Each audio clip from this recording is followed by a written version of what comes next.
Families who are struggling to have a baby often turn to IVF for help if they can afford it. We told you last night on Denver 7 News at 10 how the high cost of care and lack of insurance coverage is pushing families to the black market to save money. States across the country, though, have found another way to lower the cost of IVF treatment, passing laws to force insurance to cover it. And tonight, Contact7 investigator Jennifer Kovaleski looks into how Colorado could soon be one of those states. My sister had gone through IVF. A lot of my sister's friends had gone through IVF, and they were over 40, and I was 33. I guess it took us a little over 9 years before we got pregnant the first time.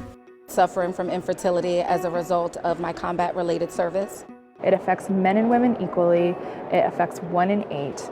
Infertility doesn't discriminate.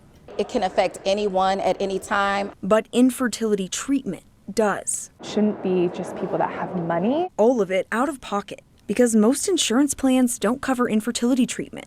Not even for Colorado combat veteran Nicole Mallory. It is devastating to realize that after taking care of my country and taking care of everyone else, that when I came back and I was broken, there was no one there to take care of me.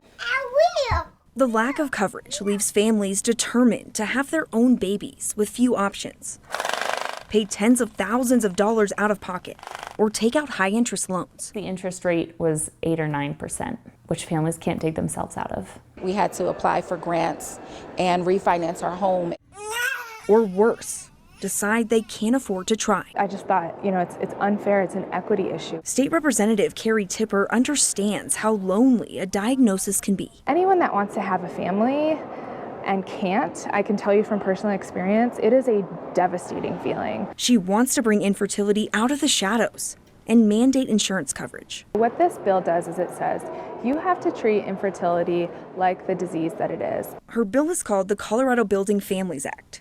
It would force insurance companies to cover infertility diagnosis, treatment like in vitro fertilization, and the drugs that go with it. Colorado would join 17 other states with infertility insurance laws. It's something that's been badly needed and long overdue. Fertility doctors like Dr. Alex Polotsky say it's time for Colorado to stand up for women's health. It's almost as if diabetics would not have coverage for insulin. And if you think of infertility and fertility as medical conditions, it really shouldn't be different. The bill does have some restrictions. It would cover 4 egg retrievals through IVF and unlimited embryo transfers when recommended and medically appropriate. There's a whole segment of the population that's being left behind by not having access to fertility treatment. For women veterans like Mallory, she says everyone deserves the right to be able to build their own family. I'm fighting here for all of us. Insurance companies have come out neutral. However, warn that expansion of coverage will likely increase premiums. The bill recently passed the House and now heads to the Senate. We will stay on top of this. I'm Contact7 investigator Jennifer Kovaleski.